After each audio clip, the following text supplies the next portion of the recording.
All right, I think we are up and running. So, hello, my one and only viewer right now.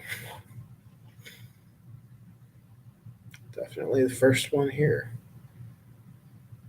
I suppose I should go ahead and post this. We've got just a couple of minutes for the official review actually starts. So, I won't be answering anything just yet. I'll wait until things actually start at 7:30. But I can go ahead and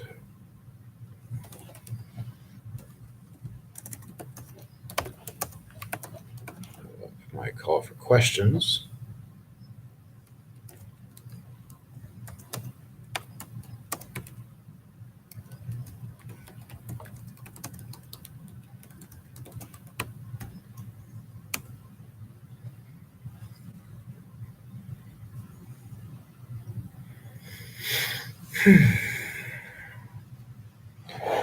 And if nobody shows up, then I'll talk about something random for a while. But regardless, there will be an hour's worth of video discussing things for an hour. If I have to, I will talk about Esperanto or uh, philosophy or history. I probably won't do the Shakespearean poetry that I joked about in the announcements, but we'll talk about something. However, without questions, I will not simply reteach everything that I've been going over. So, for those of you who are watching the video later who haven't joined us for the live session, uh, if I'm not talking about critical thinking and answering questions at the 30-minute mark, you feel free to fast forward and take a look at that. If I'm not answering questions by then, well, there's probably not going to be much in the way of content. So if I'm talking about random subjects, feel free to fast forward and see if anybody does show up, if there are any questions to answer, and just watch those bits. You may have to skip around a little bit. I will add something in the description if nobody shows up for the review so that you don't have to waste your time watching a video of me doing nothing for an hour. So I guess that's the short of it. It's not that, future viewers that I don't want to give any sort of review, but without questions to address, I would literally just be repeating everything that I've done in lectures already, which you have videoed access to. You've got recordings of those lectures. So you don't need an additional video of me talking about the same material, saying the same things for an hour again. So, yeah, if nobody shows up, I will not be talking about the class content to an empty screen, to an empty chat room for an hour. So check the description down below, as well as maybe any announcements I decide to put up on Blackboard. And I'm decided if I will actually announce that the review had nothing in it. But yeah, check the description, see if there's any content.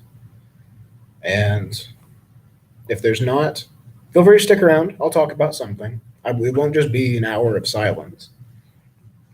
I'm normally a fairly quiet and introverted kind of guy, but I will make sure that there is some kind of content to this video so that this doesn't seem like a ghost town for anybody who does pop in.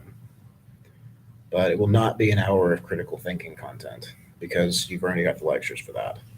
So don't worry about missing any secrets or anything about the midterm, anything like that. So, officially, YouTube is telling me that I have 0 viewers right now. It looks like we might have had one person who showed up early, Ren Ping, but aside from being there in the chat, which I don't know if after the fact you guys can see, it didn't show up on my test video for all this, But if by some miracle you can see the chat history, that's going to make things easier. If you can't and people ask questions through it, which I've asked them to do, I've posted a brief little thing up in the chat saying to ask your questions there. I read them aloud so that I can make sure I can answer things, make sure that you, my future viewers, know and are fully aware of what that question is. And in case, due to technical limitations on other people's ends, that people are aware of the questions and that sort of thing. So, yeah.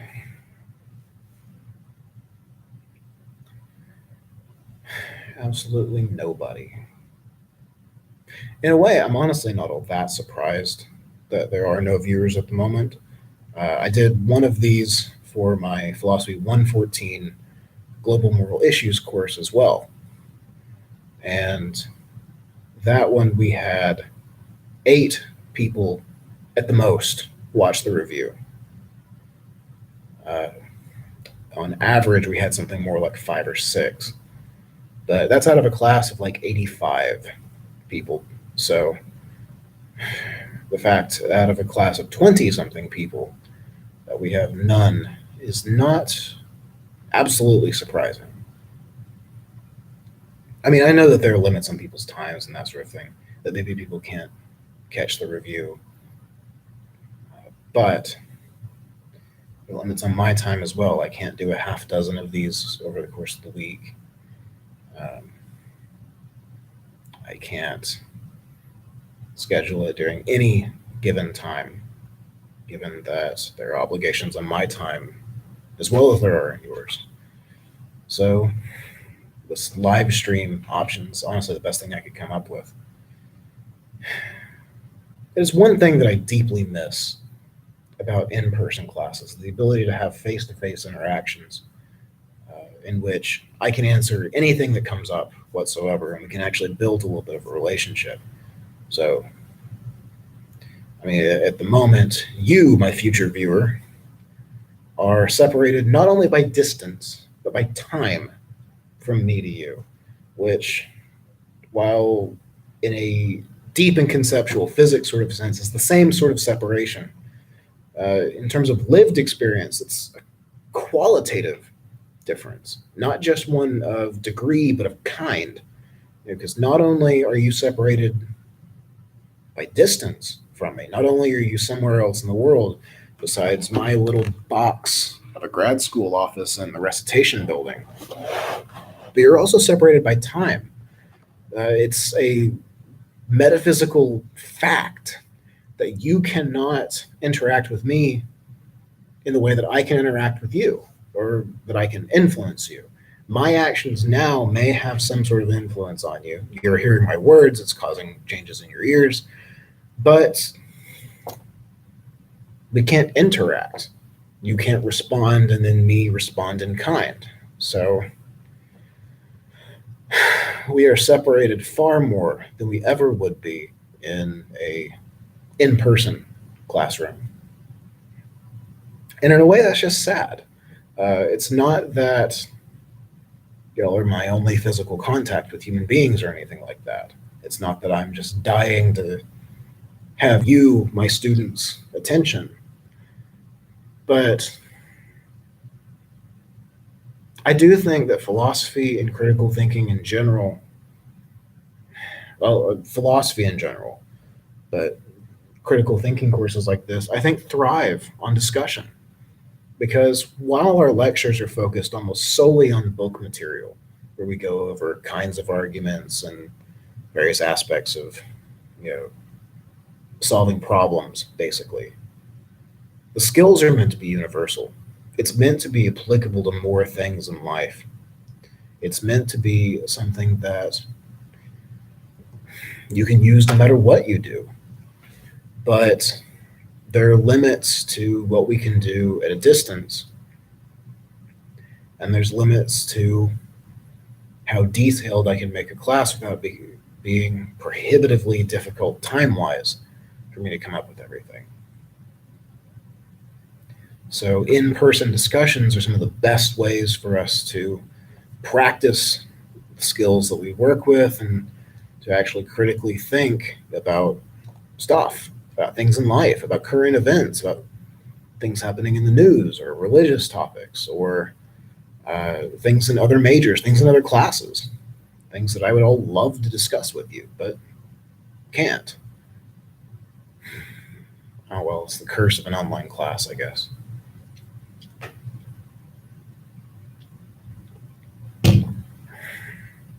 So, we are now just over 10 minutes into the stream. For those of you who are fast forwarding in any sort of systematic manner, you might have stopped here. If that's the case, then I still have no viewers. So, sorry. If you're going 10 minutes at a time, you might jump ahead another 10 minutes and see if anybody's shown up by then. If so, feel free to back it up. But yeah, another interesting sort of metaphysical observation. Metaphysics, you're not being like chakras and spirits and all that, but metaphysics in the philosophical sense, and that we're talking about the fundamental aspects of reality. Another interesting metaphysical observation is that I'm telling some of you to skip ahead 10 minutes in the video, and you can do so. You can actually fast forward and skip ahead to the 10-minute mark on the video, but I can't. And I can interact with you in both of those points. In fact, so long as I keep approaching you, my future viewer, as my sole audience, and I keep operating inside this one particular social milieu, this one like context, this framework of a particular place and particular time with given assumptions, I can interact with you specifically in that milieu of me to future viewer. And if you watch at the 10-minute mark and you watch at the 20-minute mark, so long as I operate within that milieu, within that context, within that framework, you can view it as a single contiguous conversation if you skip from 10 minutes to 20 minutes to 30 minutes and so on. But I can't. I can fake it. I can give the appearance of a coherent conversation. And depending on how you experience it, it may not be any different from that kind of conversation. But yeah. Okay, we have our first actual viewer. Yay. Welcome. I am rambling and talking on all sorts of odd topics because I promised I would be doing all sorts of things during this review hour. So if you have any questions, if you have anything you'd like to go over for the review, please feel free to use our lovely chat box on the side of the screen that hopefully is visible on your end. Post and ask anything you like there, and I will do everything that I can to answer it. That's fair. I will say that if you don't have any questions at all, that I am not planning on just reteaching the course material for 50 minutes. I am specifically focusing on answering questions today. So if you don't have any specific questions, this will not be a 50-minute rehash of the lectures. You've got videos of all the content already, so there's not a whole lot of point to me just repeating everything again, since you can watch those as many times as you like, if that makes any sense.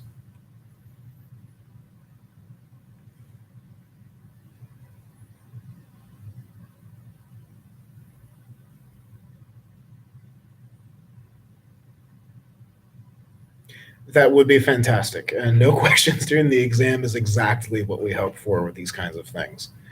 Because we like you to be confident when you take it. Like, honestly, I don't understand teachers that like failing students or that like having prohibitively difficult classes. I think ideally you should be at least somewhat challenged. But I'd rather you be challenged by the concepts that we talk about than by the grades and the assignments during the class. Because then I'm just punishing you for being a student. That doesn't really make any sense to me. So, yeah.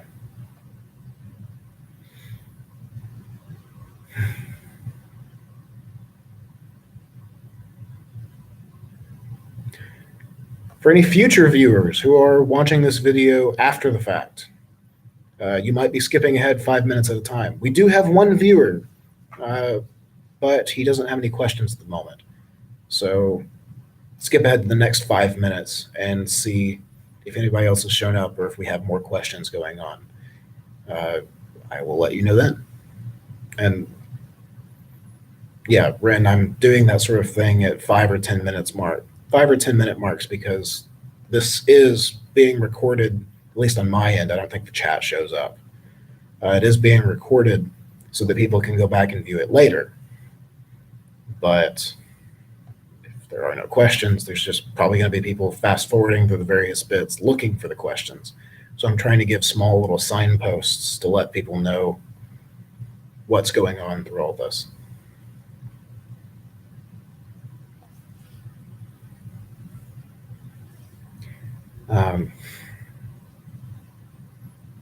So yeah.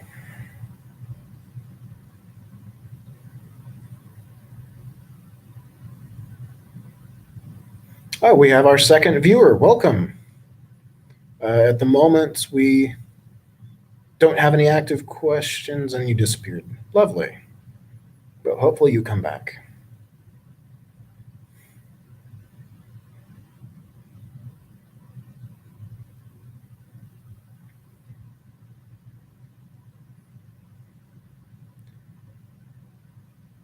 So for the record, my original plan was to ramble and speak and so on throughout the hour so that there's not just silence coming out of everyone's computers.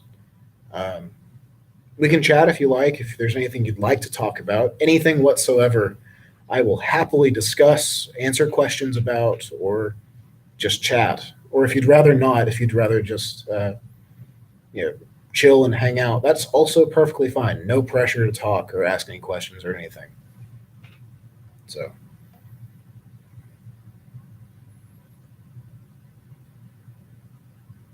Yeah, if there's nothing you'd like, if you would like to chat about something, that's fantastic. If not, also fantastic. You can just hang out. I will comment on the video timer every so often, maybe address future viewers, talk about random things. I promised Shakespearean poetry, I think, during the announcement for all this, but I really don't feel like talking about sonnets, or I have a type pentameter or whatever. Okay. How does the exam work? That is honestly a fantastic question. So the exam is, so what's the best way to summarize it very briefly? The exam is structured as a set of small essay questions. But exactly. So the exam is structured like a set of essay questions, but it doesn't mean you need to write essays. So instead of being multiple choice or matching or anything like that, there will be a set of questions and then a box for you to fill in your answer to those questions. So it's structured as an essay, but I'm not looking for essay type responses for the most part. So as far as the questions go, you will be asked to explain a few basic concepts, explain some of the vocabulary terms from the different units, or explain, like, say, the difference between two terms or something like that. Things you can answer in just a couple of sentences. If you write more than a paragraph or two, you've written too much. So it's meant to be straightforward type questions. So there will be a few of those. I believe there's 9 questions total or something like that for the exam. So there's a few vocabulary questions, and then there are a few problems similar to those found in the homeworks, especially the homework problems at the end of the chapters. So the ones that have multiple steps to them. And the two of those together form the kinds of questions that I ask about. So you'll need to explain vocabulary concepts, and you'll need to be able to solve problems like those found in the homeworks. And there'll be some from the different chapters that we've done. As far as the rest of the procedure, the exam uses the same platform on Blackboard as the quizzes. So you will start the exam, and there will be a time limit. in which you can answer all the questions. The time limit is, I believe, 60 minutes is what I set for the exam. So you'll have 60 minutes to answer all of the questions. At the end of that time period, the exam will automatically submit whatever you've written. So if you haven't finished when 60 minutes elapses, it will submit whatever you have put in. So just as a fair warning, it's not meant to be something that you're super stressed about or something that you'll have to be working every moment of those 60 minutes. Like with the quizzes, it's probably a bit shorter than that. The quizzes are exceptionally shorter than the time limits I've given. They're meant to be fairly straightforward. But there is a time limit. You have to complete the questions within that. If not, it will auto-submit whatever you have written. And that's honestly about it. The exam is worth 150 points, if I'm remembering correctly, which sounds like an awful lot until you remember that the homeworks and the journals are effort grades, so they should have boosted your average a bit. You can do a little worse on the exam and still get a good grade. It's meant to be not absolutely terrifying. And I guess that's the main points of how the exam works. Somebody in my last class's review, I did another one of these for the other online class that I teach, asked whether or not you can look at the book during all of this. And the short answer is, I can't stop you if you wanted to, just like with the quizzes and homework and everything else. So even if I say no, there's nothing I can do to check if you looked at the book. There's nothing I can do to force you to do it without it. So I'm going to go ahead and say you're welcome to look at the book if you want to. Depending on the problem or the question, it may or may not be helpful. I mean, for the most part, it'll be helpful, but so are the questions rather objective or subjective? Is it more about showing and applying skills or working based on definitions, concepts? So the grades are going to be based on objective criteria. So it's going to be based on how accurate are your explanations. I don't believe I ask for opinion on any of the things. I don't ask for your beliefs about given topics. So the criteria for each of these are going to be rather objective facts. And I believe on most of the questions, the ones that are about explain this concept or explain the differences between these, those are going to be largely based off of definitions and concepts. There are, I can't remember if it's, I think it's 4 out of the 9 questions are explicitly focused on answering problems like in the homework. So like it'll be things like identify if this is a valid argument, label the premises and conclusion, label which type of statement this is. Are these premises relevant or not? So depending on the steps in those problems, it will be mostly applying the skills you've worked on and been practicing in the homeworks. So most of that will be based on objective criteria. Things like, is this an A statement or an I statement or whatever out of Unit 4 or something like that. There is, I believe, 1 or 2 spots where there is a little bit of subjective criteria involved. For example, we did that chapter on, we had a lecture about relevant premises, whether or not the premises are relevant to the conclusion. And so if you get asked whether the premises are relevant to the conclusion for a problem, which makes sense, it's one of the things we talked about, it's liable to be on the exam. If that's the case, I will allow some amount of wiggle room, so to speak, about that type of answer. If you can explain and show why you think that the premises are relevant, you very well may get credit for it, even if I personally disagree, so long as you can show why you think that and where you're coming from. So short answer, the questions are mostly objective, almost all, based on explaining concepts and terms, with a few problems being applying them specifically. And in those, I will give partial credit or be lenient on the types of answers depending on how you explain things. Does that make sense?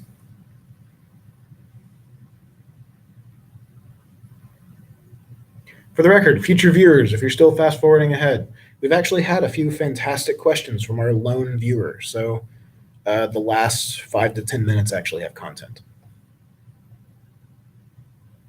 It's not just me rambling about the distance between space and time and you, my future viewers, and me here in the present. Sorry, continue if you have anything else you'd like to ask.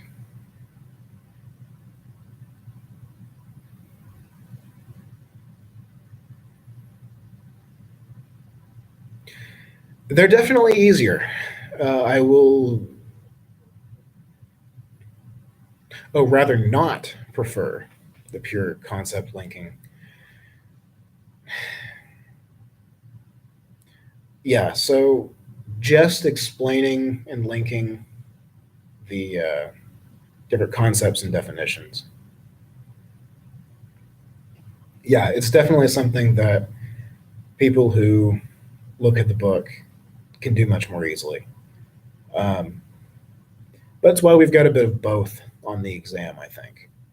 Um, One of the biggest problems, honestly, with this whole format is that online classes have limits to what I can do. I can only do certain types of questions through Blackboard. Uh, and I hate doing multiple choice type questions for the types of problems that we do.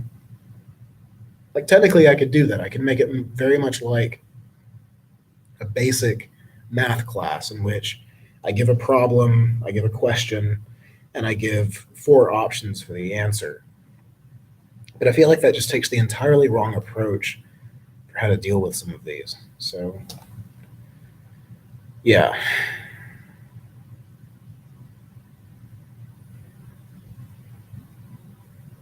Yeah, the concept linking you're referring to, the defining, the explaining, this term goes with this concept. It's something I do have to do. It's not my favorite way of doing this. If you've got the book right in front of you, it can be rather easy, but it also doesn't test the content as well as I would like it to.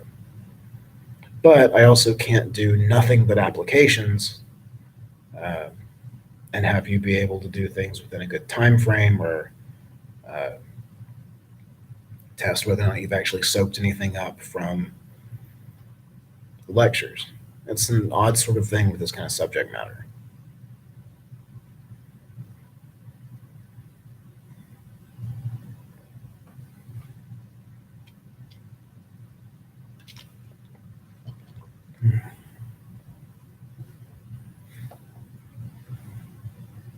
Yeah, excuse the bit of water and stuff. This is the second of these reviews I've done this evening. So my voice definitely gets a little bit worn out after a little while. How's the rest of your semester going? Hopefully well, I hope.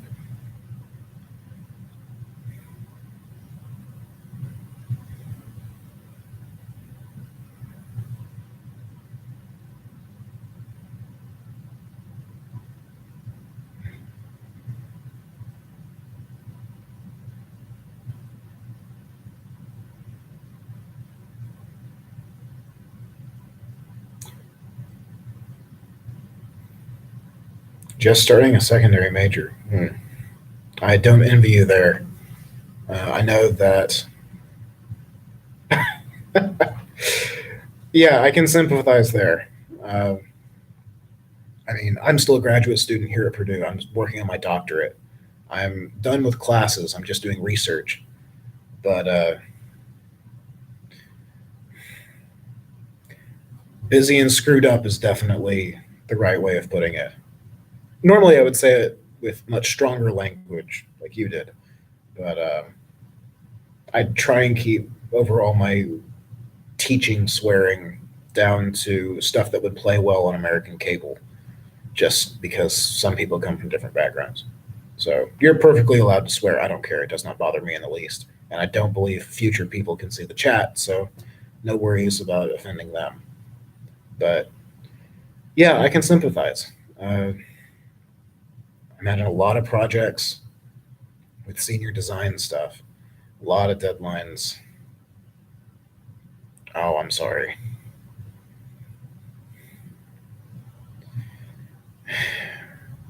Group projects, in a lot of ways, are terrible but necessary. So I'm very sorry that you've got a crappy teammate for that. But if it's any consolation, it's good for you a little bit to get practice at dealing with assholes or people who don't pull their weight in groups.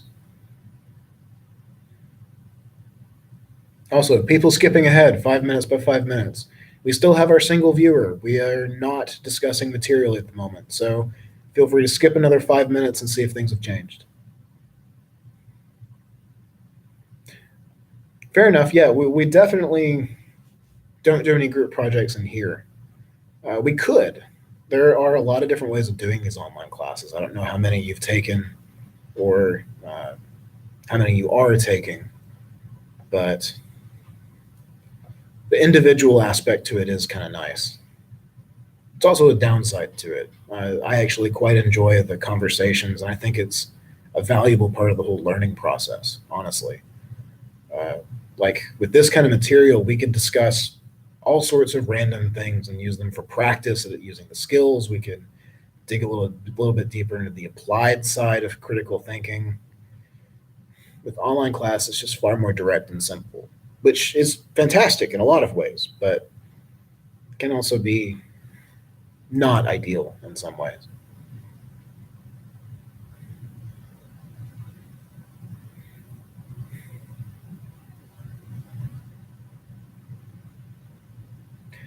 So, if you don't mind me asking, what's the second major you're working on?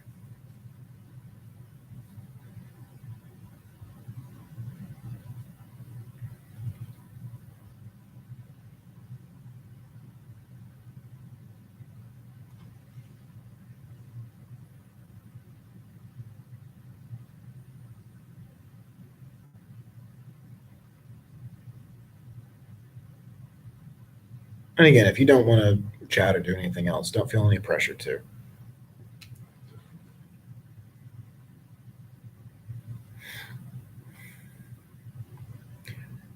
Yeah, busy and screwed up definitely characterize the two of those.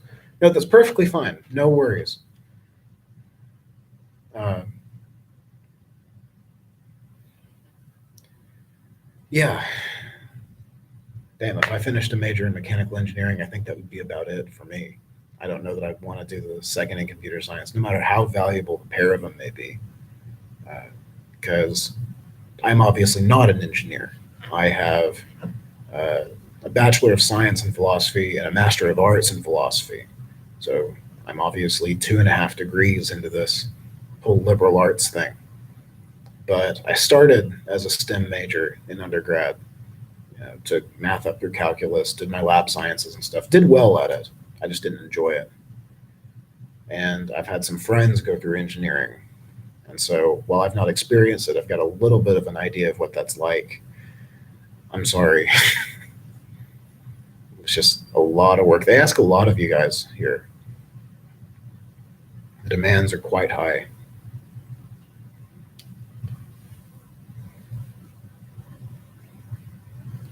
Oh, fantastic. Yeah. So we can take a little time on this. People, if you're fast forwarding, we have content. I guess I should actually say that in another minute for the people who are jumping 5 minutes at a time. But yeah, besides what we already know and have learned about the topic, how to justify a statement or argument to be valid, be really true and trustable. Yeah, I know, right? But like the first 20 minutes of this thing, after you did the original chat and then left, like the original post and then left, I was literally just rambling about how separated from each other me and future viewers and stuff. So I feel like the content warnings are actually a little bit necessary. Because somebody's going to be looking at this thing and wondering, does he talk about anything about the class in here? So if you're fast forwarding 5 minutes at a time, I'm about to answer an actual question. I will add something to the description at the bottom that there is a little bit of content and see if I can mark a couple of points where it is. So, how to justify a statement as being valid or being as really true and trustable.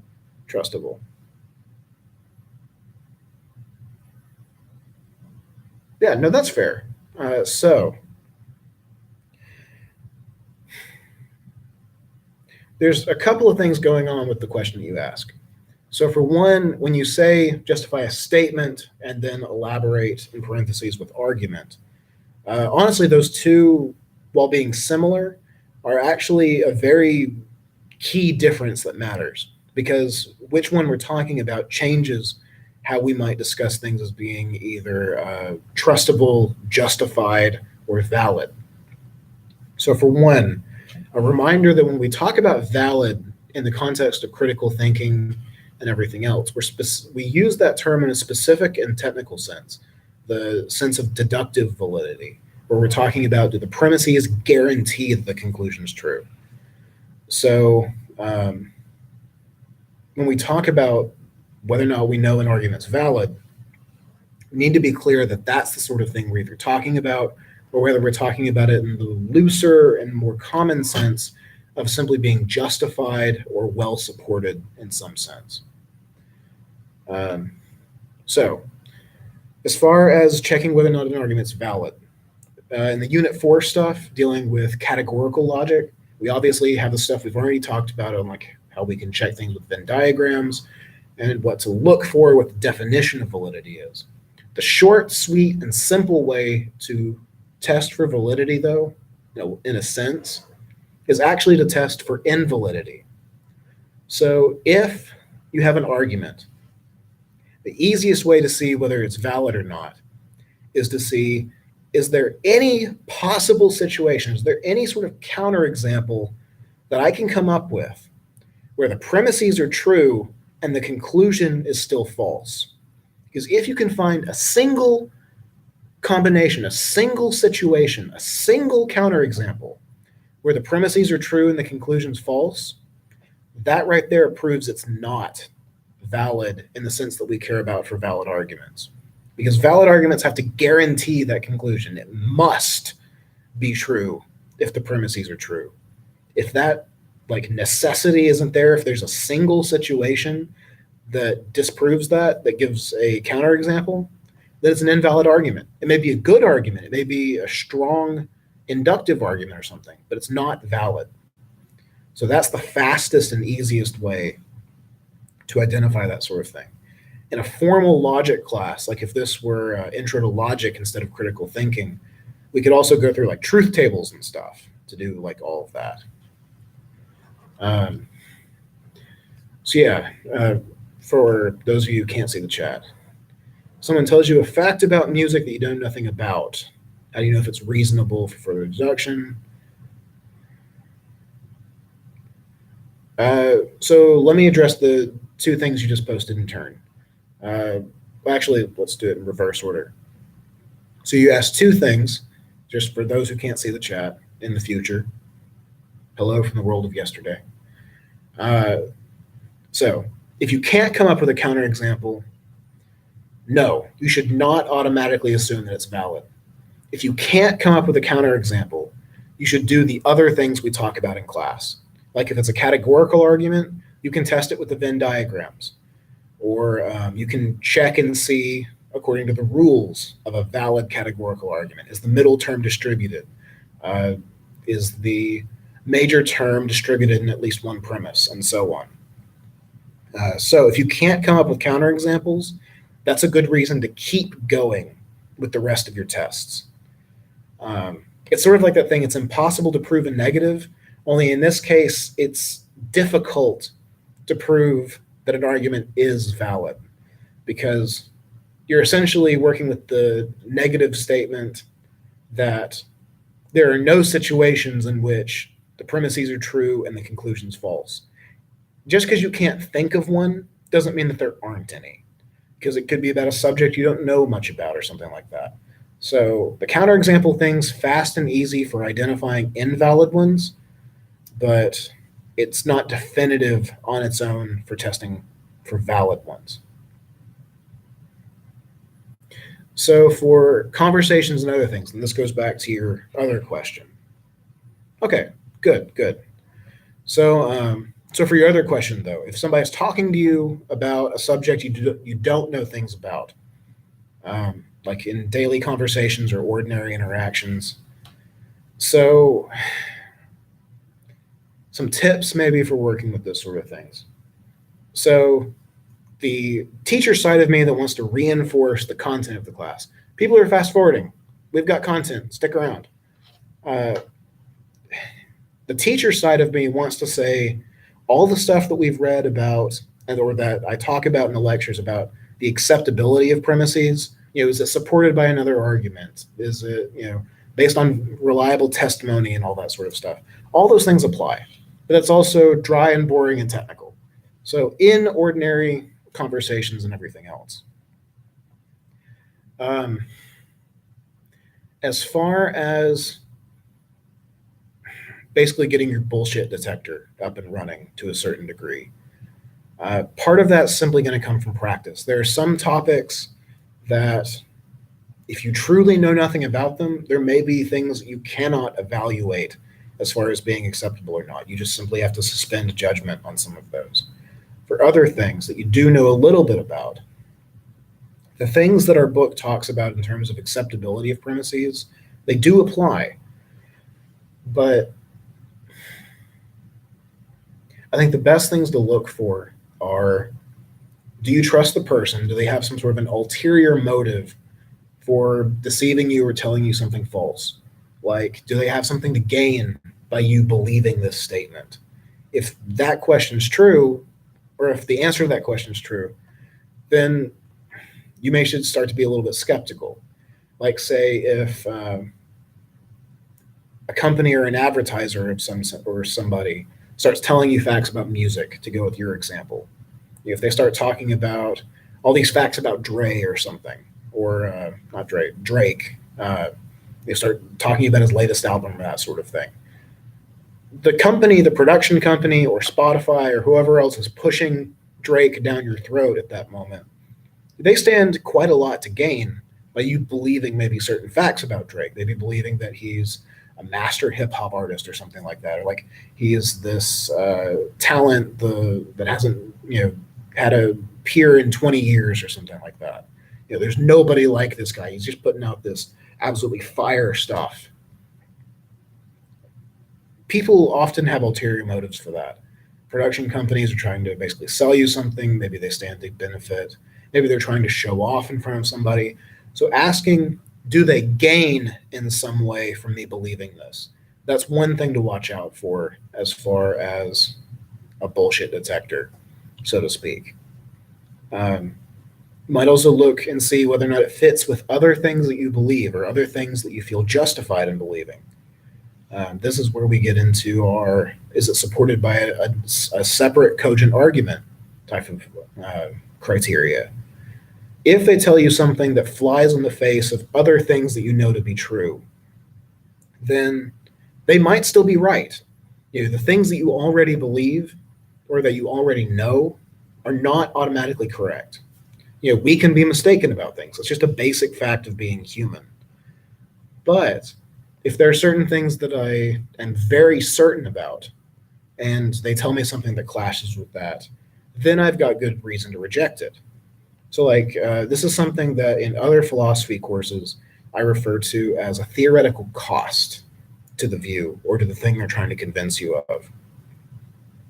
So suppose that you and I are chatting about ethics or something like that, and you hold some kind of a ethical theory, some kind of a moral theory that implies that it's perfectly acceptable to sacrifice children for the benefit of a large group or something like that. If I hear that, I probably don't initially agree.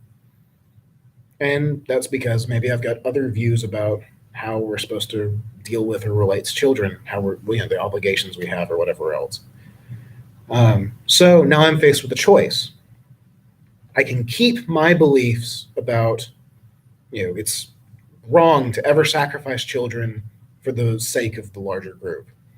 Or I can agree with you and say that no, my previous belief was mistaken. I should revise it and adopt your view. That second type of position, like that second option, is something that can happen. But we might say that revising that position for me, adopting your viewpoint and abandoning my belief about what's right or wrong to do to kids, that's a very high theoretical cost. That's a very strongly held belief of mine that I have to give up in order to agree with your position. I might decide that I'm more certain about my beliefs about children than I am about your moral view. If that's the case, I might say that that's too high of a cost for me to pay, intellectually speaking. So, in situations with conversations, topics you don't know a whole lot about, look for or ask about or consider, what does this mean for other things that I believe? If it forces you to change some of your own positions, sometimes that's awesome. But sometimes you might say, no, I'm more certain about this thing that I already think than I am about what you're telling me. And so I should reject what you're telling me. Like if you tried to convince me that the Eagles are the greatest rock band to ever exist, I can consider that. But if that's right, then that means I have to abandon my belief that Iron Maiden is absolutely fantastic and is better than everybody else from the era. I'm more certain about Iron Maiden than I am about the Eagles. So I'm going to maybe say I've got good reason to reject your view about the Eagles or something like that. Does that make sense? I know I've rambled an awful lot about that, but those two things, asking does somebody benefit from this, which is in a way asking about is it coming through reliable testimony? And the second bit, what does this mean for things I already believe? That's a way of testing, is it supported by a good argument? Like, does it lead to contradictions with things that I already know? They've got good theoretical backing in the stuff we talk about, but it's a little more casual, a little more approachable. So, for any future viewers, so is it in some way one cannot persuade someone with an argument, then introduce one to that argument with sufficient proof, then leave one to judge and ideally accept? Yes and no. So, your literal question, is it impossible to persuade someone with an argument? No, it is not impossible to do so, because we see that sort of thing happen all the time. However, the way it happens is also exactly what you're describing, where people have to see the evidence and then judge for themselves whether to believe it or not. What usually happens, though, is that you present an argument that is you lay out your reasons and your evidence for a position, and the other person considers it. And usually they consider it very, very quickly, maybe even without even thinking about it. They're just going purely on instinct and intuition and everything else. Ideally, what we're trying to do with critical thinking is to slow down that process so that we can do it more carefully and hopefully do so with greater accuracy and reliability.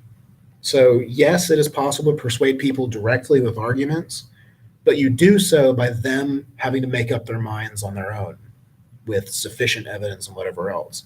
The trick is most people are just a little bit lazy and sloppy with what counts as sufficient evidence. And so they just judge things very quickly. We're trying to slow it down for the difficult cases because there's nothing wrong. In some situations, it is perfectly acceptable to make quick and intuitive decisions about things. You don't have to go through piles of philosophical argument to decide what to have for breakfast or to decide whether or not you should go with this brand versus that brand of clothing or something like that. There are some instances where careful consideration is warranted, especially if there's ethical concerns or if it affects other people. But a lot of times quick judgments are fine. It's when we want to slow it down, we want to be more careful, we want to slow down the whole process.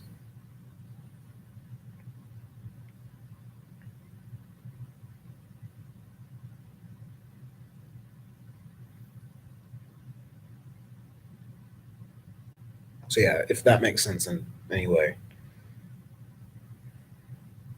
I mean, if not, feel free to bring more things up. We've got another 10 minutes of scheduled review time, and I've got nothing to talk about besides just whatever crosses my mind. So I take no offense in maybe having explained something badly or confusingly or whatever else. It's literally my job to explain things. So if I've not done it well, I'd like to take a better shot at it.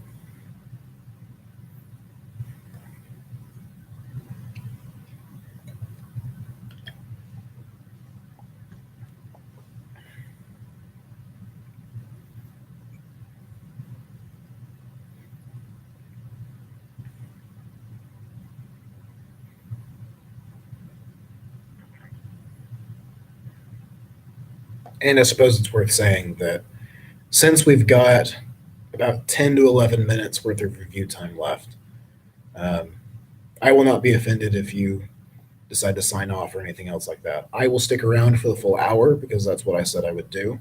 And I take my commitment to you guys very seriously. But don't feel like you have to stick around just because I'm here. I'll be here no matter what. And it looks like we temporarily have a second viewer. Hello, welcome.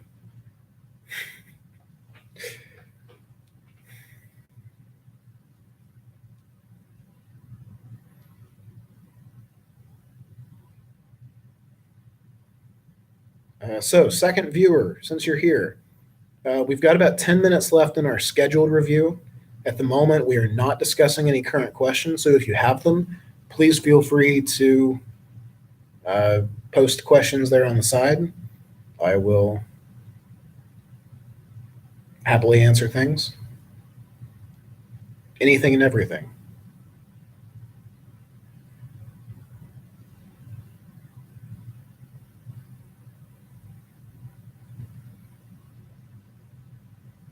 You mentioned confusion.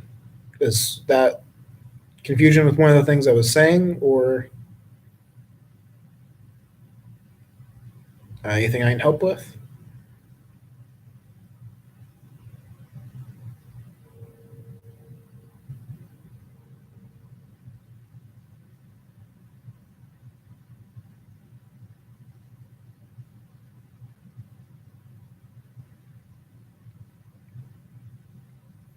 And again, to whoever has just, oh, Lindsay, hello, yes. So, what can I do for you? What with categorical logic?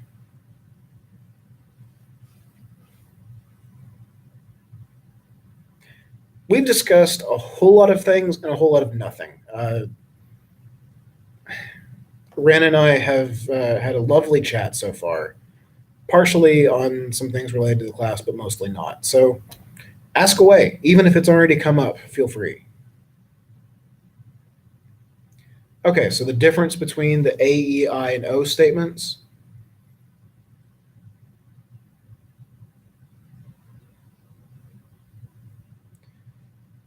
Yeah. So are you just looking for an overview then of what each of the different types are, or what like makes them special and that sort of thing?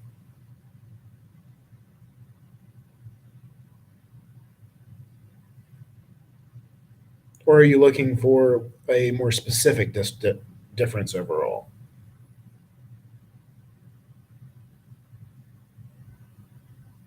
Okay, that's fine.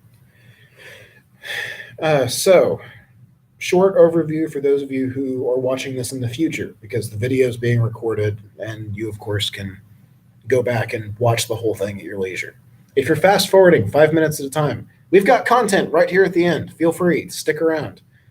So, talking about categorical logic, 4 different kinds of statements using the labels that Aristotle came up with 2,500 years ago, which are still accurate and still very, very useful.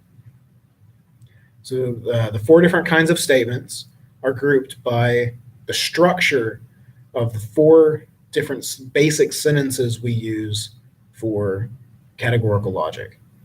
And these are, remember, categorical logic stuff involving the logic involving the relations between categories, stuff when we're talking about some things, all things, etc. So The four types, if I'm remembering my letters correctly off the top of my head at 8:30 at night.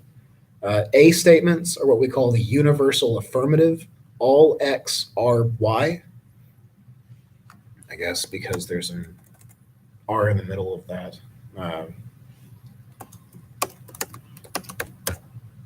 The E statement, the universal negative, is no X are Y. That is, none of the things in category X or category Y. The I statement, if I remember, is what we call the particular affirmative. That is, some X are Y. Now, just to round it out, the O is the particular negative. That is, no X are Y. Now, the particular statements are a little bit different than the universals. So the some X or Y, or excuse, it's not no X or Y for the O. I always make that mistake. It's some X are not Y. Excuse me. Sorry about that. It's late, and this is the second review I've done. So the I statement, the particular affirmative, that some X are Y. This one is one of the two exceptions to what we call the hypothetical interpretation of categorical statements. So usually when we deal with categorical statements, we are not assuming that the thing we're talking about actually exists. So when we read things like all men are mortal, we're not assuming that there really are such things as men, because we want to be able to also say all unicorns are mammals, even though there are no such things as unicorns. That seems like a true statement. Unicorns are mammals because they've got hair, they act like horses, and all that other stuff, plus rainbows and magic. But we want to be able to say things about non-existent things in addition to things that actually exist. So the I statement, the particular affirmative that some X are Y, is really a way of saying there is at least one X that is also a Y, or that there's at least one thing in category X that is category Y. Yes, some X are not Y is the same as not all X are Y. Or put it another way, since like the sum in that statement, no, you're right. You're right to ask about it because I've not mentioned the negative version of this yet.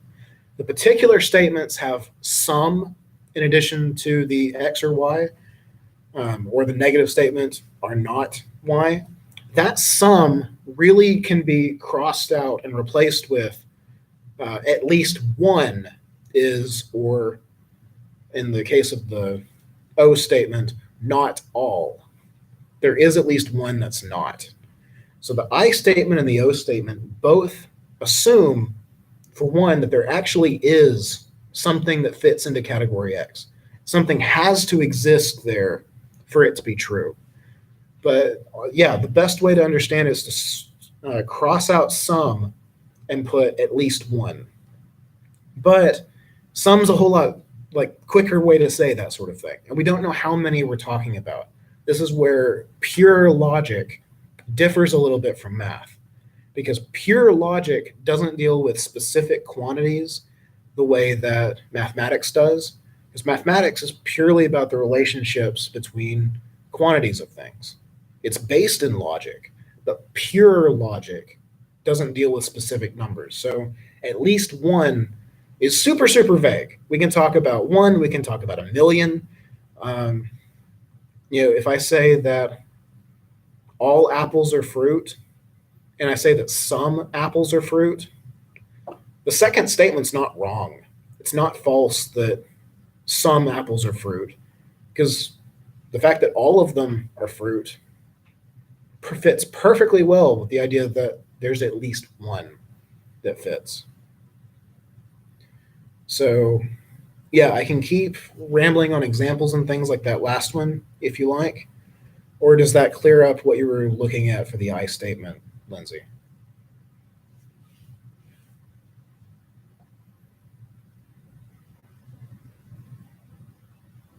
Awesome. Is there anything else you guys want to chat about or discuss? I'm glad to help. It's literally what they pay me for. No, no, you're perfectly fine. It's why I mention it's a live stream and goes on like this. It's that's showing up and popping in is exactly kind of what I expect to happen.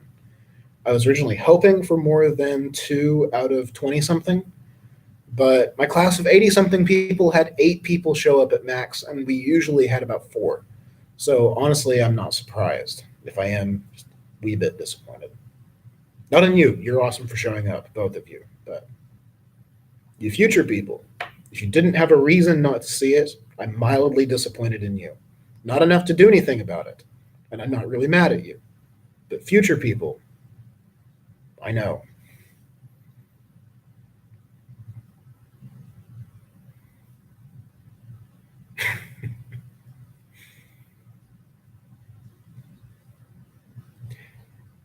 Yeah, it's not exactly a very exciting chat. No, you're very welcome. Glad to help. And again, if you guys have any more questions or if you future viewers have questions that did not come up in the discussion, please feel free to email me or send me things. I will be more than happy to help and answer questions. Like I said, it's literally what they pay me for. I enjoy doing this stuff. I actually miss the kind of interaction because of the online class. I enjoy working with students. So, yeah, please, quick question, go ahead. Yes, what about the burden of proof?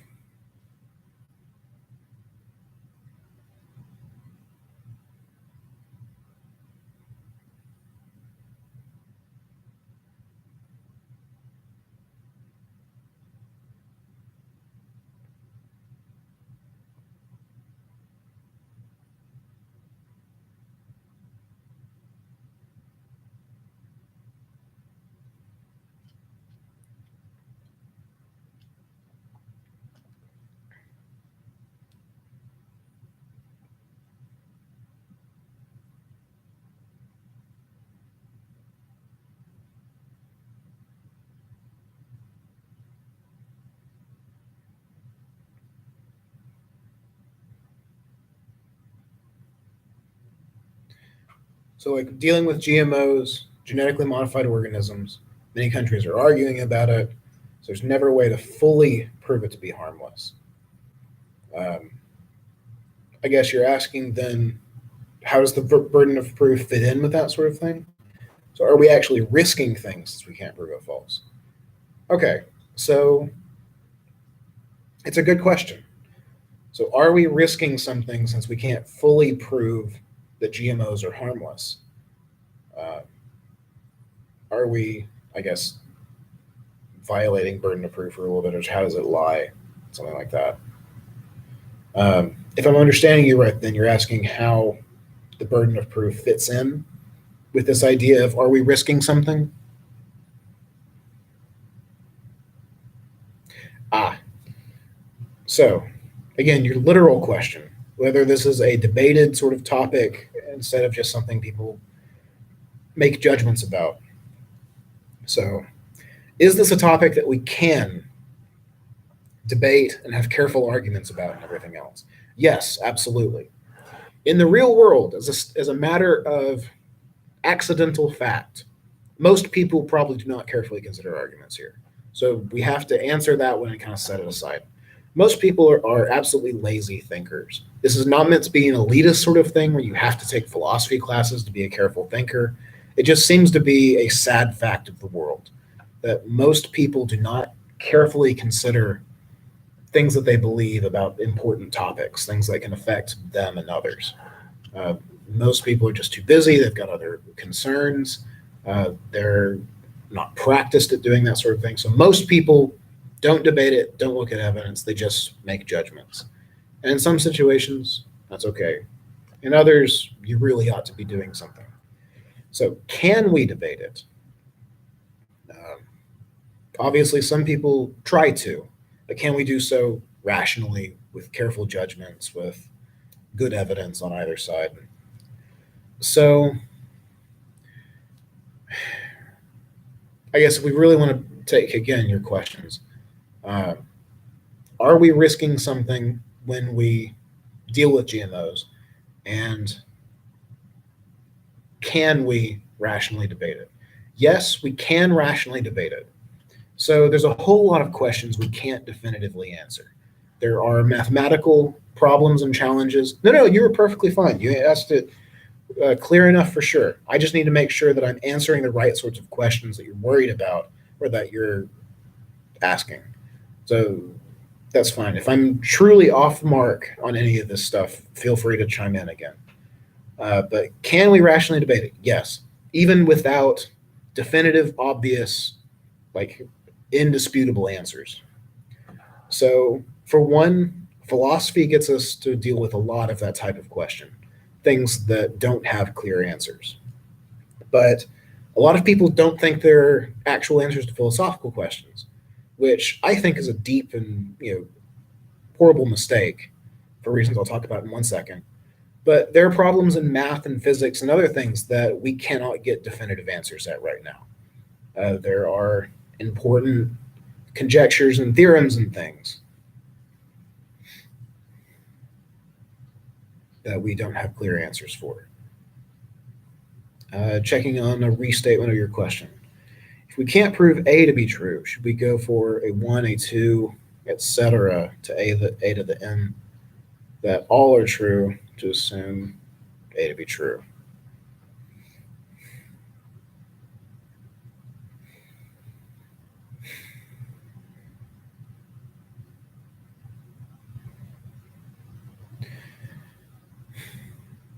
So I guess here's where I'm going with my speech about philosophical questions, and maybe this will answer the last phrasing of your question. There are some problems that we can't get definitive answers to. I think philosophical questions give the best examples of these. I can go with examples out of math and physics, but there are theoretical issues there that I'm not qualified to talk on. So let's look at philosophical questions for a second. When we deal with something like whether or not human beings have free will, this is a deeply philosophical question. Like, it's one of the classic ones that's been around for centuries or thousands of years, depending on how you phrase it. And there is an answer to the question. We either do have free will and can freely choose what to do with our arms and whatever else, or we don't, and determinism is true. And the outside circumstances, the neurochemistry of our brains, the initial conditions of the universe, and so on, determine what I'm doing with my arm, just like a mechanism in a machine, where the movement of one gear determines the movement of the next gear. One of those two options is true. Either we have free will or we don't. However, proving it is virtually impossible.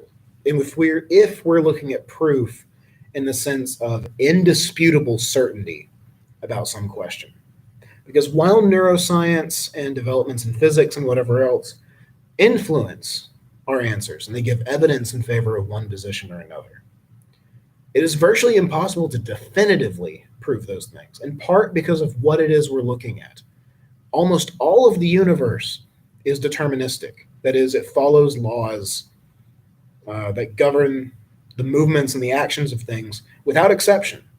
The laws of gravity and the initial condition of this bottle cap determine that it's going to fall down when it's released.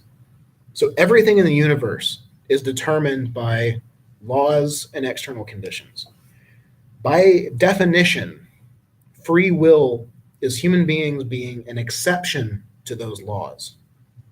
So, no matter how well we can prove through neuroscience or physics or whatever else that our brains operate in deterministic ways, or that our decisions sometimes come after the actions that we make, none of those actually disprove the idea of there's some exception to these rules, because there's always the possibility that there is an exception that we as people who try and understand the natural world that we don't know yet. And similarly, on the opposite side, if we find what looks like an exception, it's always possible that there's just a rule or a physical law that we don't know yet. Just like we couldn't explain the movements of the planets at one time in human history. Now we can. Finding out new laws is something that happens. So no matter what physical evidence we find on either side of that debate, it will be impossible with 100% certainty to figure out which of the two things is true. That doesn't mean that there's not an answer to it. Similarly, it doesn't mean that we can't rationally choose one option versus the other. So like in the case of GMOs, when we can't prove that they, like in a full and certain sense, that they're harmless, that doesn't mean that it's impossible to take a position on it. And it doesn't mean that it's impossible to give some proof for it. So here's where, in what's called epistemology in philosophy, the study of knowledge and things having to do with it, we often talk about justification and warrant and reason. One of the classical definitions of knowledge is justified true belief. So the justification here maybe isn't 100% certainty, but we can still have good reasons for the things that we deal with. And so long as we have good reasons for the things that we're talking about, we can still have a certain amount of reason and rationality that goes into influencing our choices and decisions. So in the case of GMOs, if we can't prove with certainty that they're absolutely harmless, that doesn't mean there's no such thing as a burden of proof. That doesn't mean that there's no obligation to give some sort of evidence and support for the things that you believe. Because in something as important as whether or not you're putting literal poison into your body, whether or not you're doing something that will hurt you and others, that's something you ought to have good reasons for believing one way or the other. And so even if the evidence, like the scientific evidence, won't definitively with 100% proof show that GMOs are harmless, which for the most part it does. It does actually argue that for the most part, being genetically modified does nothing to influence how it affects our bodies on its own. Even though it's not 100%, that doesn't mean that that's not good evidence. It still gives us some reason. It gives us some justification for that claim. And so it still makes sense to a certain degree to say that we know the GMOs are harmless, and we have a burden of proof to satisfy when we claim that sort of thing. So, roundabout way of saying, even for things we can't prove with certainty, we still have an obligation to give reasons and support with it. When we do, yes, we are taking a little bit of a risk about what we believe and say, and it's a little bit of a safety risk. But we can minimize that risk by giving careful consideration of things, by giving good evidence, by comparing that evidence against counterclaims and so on. So the burden of proof still definitely applies, even in the midst of uncertainty. There is a little bit of a risk, but to a certain degree, we just kind of have to accept that. Because as humans, we're limited, we can't know everything, and very few things come with mathematical certainty. I know that was a very long answer to the question, and that we are past time, but does that help at all, or just inspire a whole lot of further questions, or both?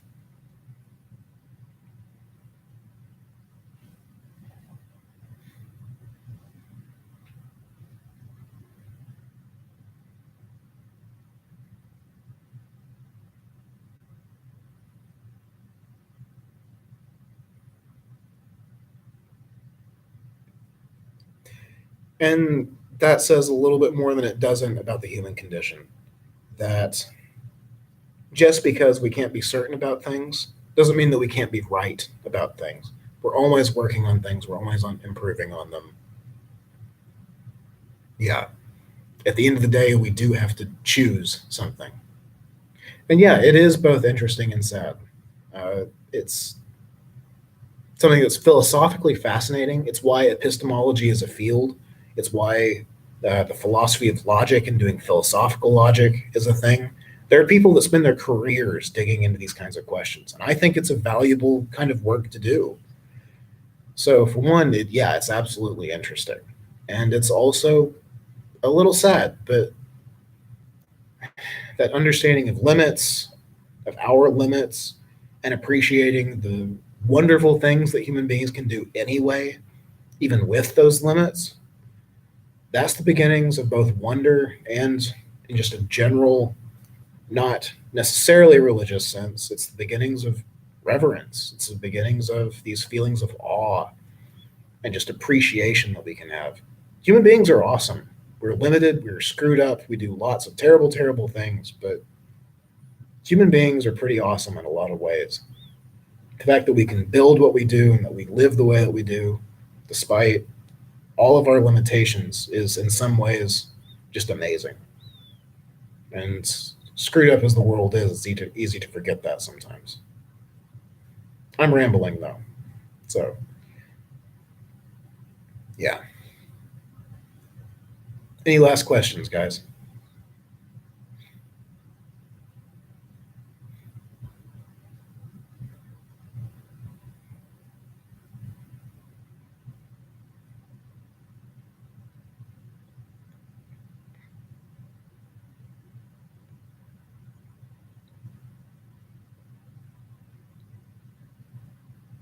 Last call for questions.